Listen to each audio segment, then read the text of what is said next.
In this video, we're going to learn how to solve logarithmic equations using properties of logarithms. So as we solve each logarithmic equation, we're going to express the irrational solutions we find in exact form and as a decimal rounded to 3 decimal places. So we'll start with this first example. Now in order to solve this, they have a log base 5 on either side of the equation.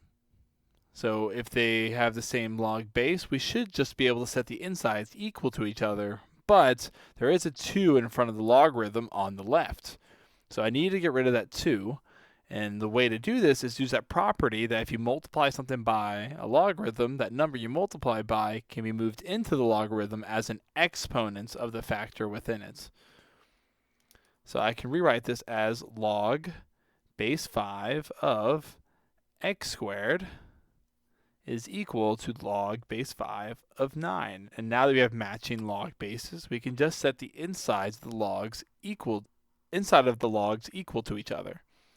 So we get x squared equals 9. We can take a square root of each side of that equation and get the absolute value of x is equal to 3. You can get rid of the absolute value by taking the plus or minus of the right side of the equation. And we'll get two solutions, x is equal to 3 and x is equal to -3. Now we have to be careful. We can plug in 3 and get the correct solution because that's a positive number. But one thing we know about the domain of logarithms is that it doesn't support 0 or negative numbers. And if we plugged in -3, that would be undefined. So x does not equal -3. So there's just one solution. So you have the potential of extraneous solutions when you're solving logarithmic equations. So we just have to check. And really all you have to check for is to make sure it's positive within the logarithm. The next equation, we have two logs being added together and are equal to 1. So it's going to be impossible to set up the same scenario as last time.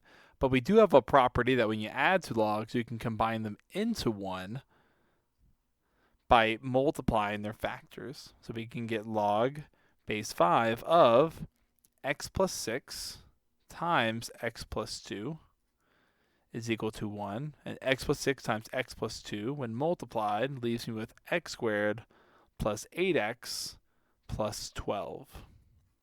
Now that you have a single logarithm, we can actually use the definition of a logarithm to solve this, because the logarithm is always equal to the exponents you raise the base to get x. So to rewrite this, I'll have x squared plus 8x plus 12 is equal to 5 to the first power. Because that 1 is the exponent you raise 5 to get x squared plus 8x plus 12.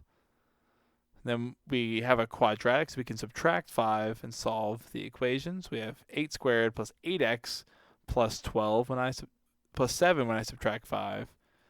And that's just a quadratic. It factors into x plus 1 times x plus 7, giving me two solutions, x equals -1 and x equals -7. Now if you plug in -1, you'll get log base 5 of 5 plus log base 5 of 1, which will end up equaling 1. But those are positive numbers within the logs. But if I plug in -7, I'll get -1 and -5, and neither one of those could be inside that logarithm. So x does not equal -7, it only equals -1. Now one thing to be aware of is if you have a power within a log, there is that property to take it back out and possibly solve, but you want to try to keep even powers if they're inside of logarithm to keep them inside the logarithm. So if I go to solve this one as it stands, I can rewrite this as x squared is equal to 3 to the 4th power, which is also known as 81. By definition, that 4 is the exponent you raise 3 to get x squared. So we take the square root of both sides, we get the absolute value of x is equal to 9. So x is equal to plus or minus 9. So x equals -9 or x equals 9. Both of which can be plugged in because I'm squaring it. So even though it's negative, if I square that negative, it'll become positive 81 within the logarithm. So both solutions work. So one thing to be aware of is if you were to be ambitious and take the power out to start, that would look like this. 2 log base 3 of x equals 4. You could divide each side by 2 and get log base 3 of x is equal to 2. And when you rewrite this in exponential form, you'll get x is equal to 3 to the second power, which only gives you one solution, just the positive 9, and it leaves out the possible negative 9 solution. So whenever you have an even power within a logarithm, don't take it out. Keep it within the problem so you can get all the solutions. If it's an odd power, feel free to take it out. You'll still find all the real solutions. Next up, we have natural logs on either side of the equation. So what I'm going to do is I don't have just one log on both sides. I have 2 logs on the right side, so I'll combine those two. Give me natural log of x is equal to the natural log of x plus 6 divided by x minus 4, because I'm subtracting the logs.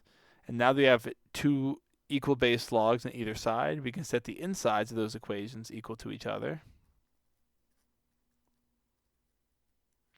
And then we can cross multiply and solve. So I'll multiply each side by x minus 4, giving me x squared minus 4x equals x plus 6. Move everything to one side, give me x squared minus 5x minus 6. And that can be factored into x plus 1 times x minus 6. So my two solutions become x equals negative 1 and x is equal to 6. If I plug in negative 1, I get a negative 1 minus 4, which is negative 5. Already undefined, so x cannot equal negative 1. But if I plug in 6, I'll get a positive number. I'll get natural log of 6 is equal to natural log of 12 minus natural log of 2, which should be true. 6 is a solution.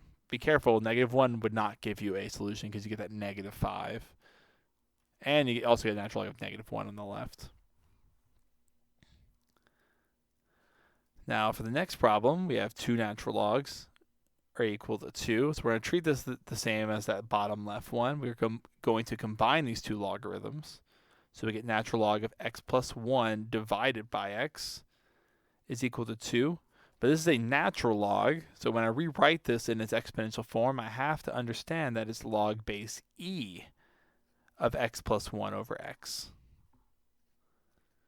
So I will get x plus 1 over x is equal to e to the second power. Then I'll do the same technique I just did over here. I'll get the x out of the denominator by multiplying each side by x, giving me x plus 1 is equal to x e squared. Now I have x's on each side of the equation, so I'll move them all to one side. So I'll just subtract the x to the right side. Give me 1 is equal to x e squared minus x. And to solve for x, I'll factor it out, giving me x times e squared minus 1. And then I'll divide each side by e squared minus 1, giving me x is equal to 1 over e squared minus 1. Now here's my first answer that does lead to an irrational solution. So there's the exact form, but let's be sure that this is a possible solution because we do have a natural log of x. So if x was a negative number, then that would not be a solution. So we'll plug that in. So 1 divided by e squared minus 1 gives me, 0.16157 when I round to the third decimal place. But that is positive, so I am safe there. So this solution is a solution to the equation. And for this last one, I have 2 logs I should combine just like I did above, giving me log of x times x minus 21 equals 2. Multiplying those two together, I get log of x squared minus 21x. And to rewrite this into exponential form, very similar to how I rewrote natural log as log base e in order to change it. If I'm given just log, that's the common logarithm, which is assumed to be log base 10. So I can rewrite this as x squared minus 21x is equal to 10 to the second power, which is 100. Then I can subtract 100 from each side of the equation, giving me x squared minus 21x minus 100 is equal to 0. And factoring that, I'll get x minus 25 times x plus 4. Negative 25 times 4 is negative 100, and they add together to give me negative 21. So my two solutions are x is equal to 25, and x is equal to negative 4. Negative 4 shouldn't work, because I can't have a negative inside the logarithm, but 25 should work, so I'll include that as a solution. And that is how you solve logarithmic equations using properties of logarithms.